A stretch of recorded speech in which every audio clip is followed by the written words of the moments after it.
Properties of protein. इसमें पहले solubility के बारे में बताइए कि नॉर्मली प्रोटीन लॉन्ग चेन रहता है जो हेट्रोजेनस है, मतलब डिफरेंट 20 अमीनो एसिड से बनता है, इसीलिए इसके एक कोलोइडल सॉल्यूशन फॉर्म करता है। और नेक्स्ट मॉलिक्यूलर वेट के बारे में बताइए कि नॉर्मली प्रोटीन के अंदर 40 to 4000 अमीनो एसिड रहते हैं, जिसके अंदर एक अमीनो एसिड का वेट अराउंड 110 डाल्टन रहता है। ये इंपॉर्टेंट याद रखो कि एक अमीनो एसिड का वेट अराउंड 110 डाल्टन रहता है। इस हिसाब से नॉर्मल प्रोटीन का मॉलिक्यूलर वेट अराउंड 4400 to 440,000 रहता है। और नेक्स्ट शेप के बारे में बताइए कि प्रोटीन फोल्ड होकर सेकेंडरी, टेरिशरी, क्वाटरनरी स्ट्रक्चर बनाता है। इसके अंदर पहले इंसुलिन स्ट्रक्चर के बारे में बताइए कि ग्लोबुलर शेप में रहता है। और नेक्स्ट अल्बुमिन ओवल शेप में रहता है। और नेक्स्ट फिब्रिनोजन जो क्लॉटिंग में हेल्प होता है वो इलोंगेटेड शेप में रहता है। और नेक्स्ट आइसोइलेक्ट्रिक पीएच के बारे में बताइए कि ये पीएच है जिस पीएच पर ज्यूटेराइन फॉर्म होता है। ज्यूटेराइन बोले तो अमीनो एसिड के अंदर दोनों पॉजिटिव एंड नेगेटिव चार्ज रहते हैं, जिसकी वजह से अमीनो एसिड न्यूट्रल रहता है। अगर अमीनो एसिड न्यूट्रल है इसका मतलब सॉल्युबिलिटी डिक्रीज है, क्योंकि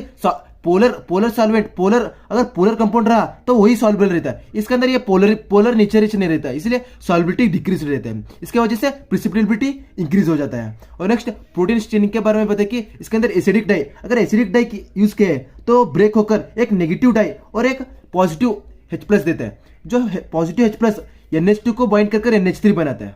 और नेक्स्ट एक नेगेटिव डाई रहता है, वो नेगेटिव डाई एक पॉजिटिव प्रोटीन पर अटैच होता है और एक पर्टिकुलर कलर स्टेनिंग देता है। और नेक्स्ट बेसिक डाई ब्रेक होकर एक डाई और OH- देता है, और OH- COOH को बाइंड कर एक वाटर को रिमूव करता है। हाइड्रोलिसिस होकर COO- और मतलब आयोनिक फॉर्म देता है, कैटायोनिक एनियनिक फॉर्म देता है। और नेक्स्ट ये डाई पॉजिटिव चार्ज है, इसका मतलब एक प्रोटीन को ढूंढता है जो आयोनिक है, उसके ऊपर अटैच होकर एक पर्टिकुलर स्टेनिंग देता है। और नेक्स्ट प्रोटीन का एसिडिक या बेसिक नेचर को आइडेंटिफाई करने के लिए हम एक पर्टिकुलर रेशियो को यूज करते हैं, जिसके अंदर बेसिक अमीनो एसिड जैसे कि लाइसिन, अर्जिनिन ऊपर रहता है, और नेक्स्ट एसिडिक अमीनो एसिड जैसे कि ग्लूटामिक एसिड, एस्पर्टिक एसिड नीचे रहता है। और नेक्स्ट इसके अंदर एक बेसिक मैक्स होगा, अगर ये रेशियो 1 से ज्यादा रहा इसका मतलब बेसिक अमीनो एसिड जैसे कि लाइसिन, अर्जिनिन का कॉन्सेंट्रेशन ज्यादा है, इसका मतलब प्रोटीन इज बेसिक। और नेक्स्ट अगर 1 से कम रहा मतलब इसका अंदर नीचे का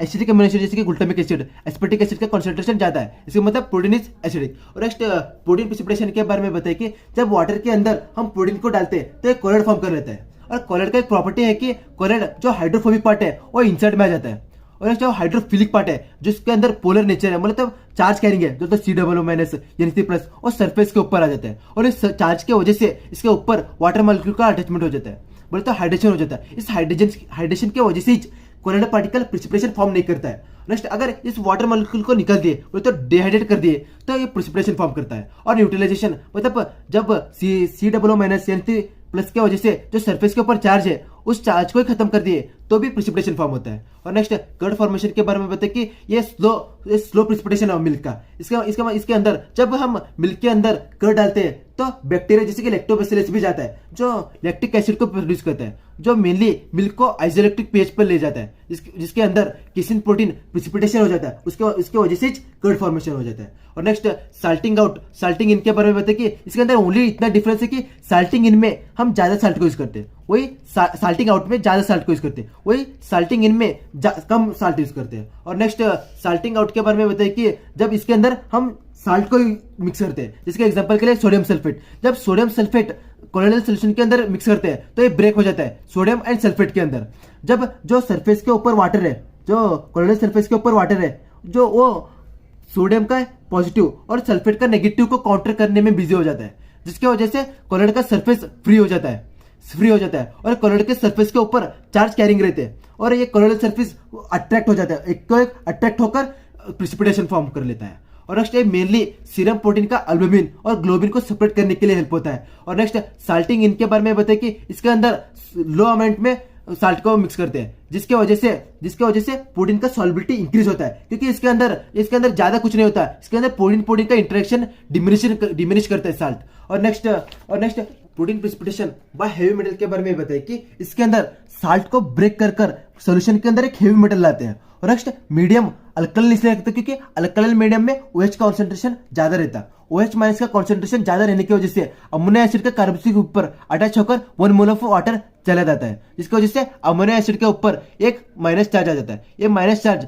और हेवी मेटल का पॉजिटिव चार्ज दोनों अट्रैक्ट होकर एक कॉम्प्लेक्स बनाता है, वो हेवी नेचर रहता है, जो प्रिसिपिटेट फॉर्मेशन में हेल्प होता है। नेक्स्ट प्रिसिपिटेशन में एनिक और अल्कोहल एजेंट के बारे में बताया कि जब प्रोटीन के अंदर एसिड को मिक्स करते हैं तो प्रिसिपिटेट फॉर्म होता है, क्योंकि एसिड ब्रेक होकर एक एनिक फॉर्म और एक H+ देता है, जो H+ प्रोटीन का NH2 पर अटैच होकर NH3+ दे देता है, और पॉजिटिव होने की वजह से एक प्रोटीन कैटेनिक हो जाता है। नेक्स्ट एक कैटेनिक फॉर्म और ये प्रोटीन का एनिक फॉर्म दोनों अट्रैक्ट होकर एक प्रिसिपिटेट फॉर्म कर देते हैं। ये precipitation formation mainly leather formation के लिए हेल्प होता है। और next precipitation by organic solvent के बारे में बताया कि जब प्रोटीन के अंदर ऑर्गेनिक सॉल्वेंट डालते हैं तो भी प्रिसिपिटेट फॉर्म होता है, क्योंकि जो ऑर्गेनिक सॉल्वेंट रहता है जो प्रोटीन के ऊपर जो भी वाटर मॉलिक्यूल अटैच रहता है उस सभी को ऑब्जर्व कर देता है।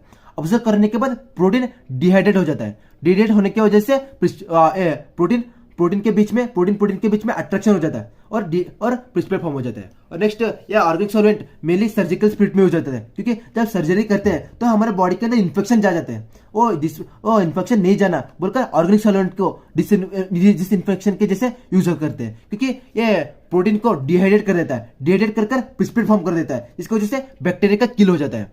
Next colour reaction of protein के बारे में बताया कि ये मेनली अमीनो एसिड को आइडेंटिफाई करने के लिए हेल्प होता है। इसके अंदर पहले ब्यूरेट रिएक्शन के बारे में बताया कि इसका फॉर्मेशन जो इंपॉर्टेंट नहीं है मगर भी समझो, जब दो यूरिया के बीच में 180 डिग्री सेल्सियस पर रिएक्शन होता है तो ब्यूरेट फॉर्म होता है।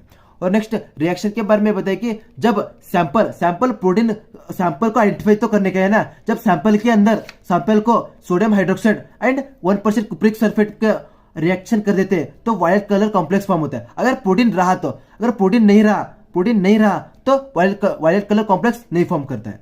और यह वायलेट कलर फॉर्मेशन के लिए रीजन यही है, क्योंकि कुप्रिक आयन के ऊपर नाइट्रोजन के एक पार्शियल बॉन्ड फॉर्म होता है। और नेक्स्ट ये ब्यूरेट रिएक्शन के बारे में एक इंपॉर्टेंट पॉइंट याद रखो कि अगर प्रोटीन के अंदर 2 या 2 से ज्यादा पेप्टाइड लिंकेज रहा तो ही ब्यूरेट रिएक्शन दिखाता है। और इसका एक्सेप्शन है हिस्टिडाइन छोड़कर कितना भी अमीनो एसिड अगर 2 या 2 से ज्यादा प्रोटीन पेप्टाइड लिंकेज रहा तो ही ब्यूरेट रिएक्शन दिखाता है।